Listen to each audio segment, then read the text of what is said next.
Rachel, what are you going to teach us today? So, we're going to talk about the three biggest hypothyroid mistakes. The very first one is relying solely on TSH testing to really assess what is going on with the thyroid. We just looking at TSH, that is a pituitary hormone. So, we need to assess the full picture, which, if you're having thyroid issues, we want to look at what the thyroid is doing. So, we want to look at the T4, your T3, reverse T3, and then also your antibodies, thyroid peroxidase antibodies, and your thyroglobulin antibodies to see if there's an autoimmune process going on. The second mistake with hypothyroid is ignoring if you have some autoimmune issues going on. 90% of those with low thyroid is caused by Hashimoto's, which is an autoimmune condition.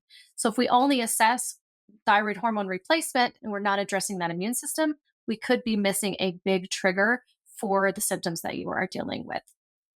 Now, another one is going to your doctor, dealing with all these low thyroid symptoms. You're gaining weight, you're having issues with energy, you've got brain fog, all of these things, and you're being told to restrict your calories and work out more. Well, that's only going to slow down your metabolism even more if you're dealing with low thyroid. So we really want to look at how can we optimize your health, optimize your metabolism, get inflammation down in your body so that you can naturally lose that weight and gain that energy back. Yeah, three great ones.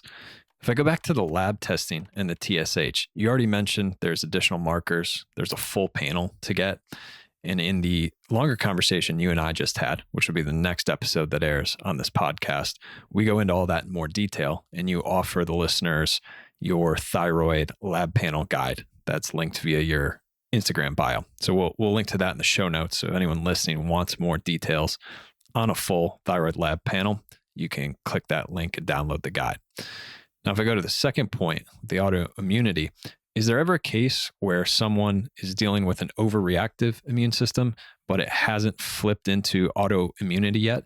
Meaning they may not see those antibodies on their lab tests, but they're still suffering from some of the same symptoms and issues. And if that's the case, can they benefit from some of the things you're mentioning about calming the immune system or doing other things to support their body? Oh, yes, absolutely. So the thyroid is a very sensitive organ. And so if you are having those thyroid symptoms, of course, getting a full thyroid panel is going to tell you if you have an immune system, going on. But if you're still showing negative antibodies, but you're having those thyroid symptoms, there's still something triggering that. So digging into that can be so important for the thyroid, and you can lessen that attack, which can help preserve thyroid function down the road. Okay. And with the third mistake, overly restricting the diet, is there a carb target or anything like that that people can focus on? Or is it mainly just making sure not to overly restrict and reduce the diet too much?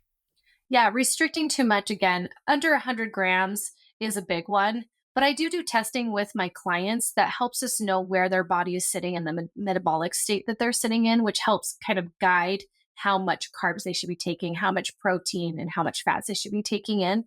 But in general, I wouldn't restrict less than 100 grams because that can become too restrictive, which can, as we mentioned in the next episode, can affect your thyroid conversion process, which could leave you still dealing with low thyroid symptoms.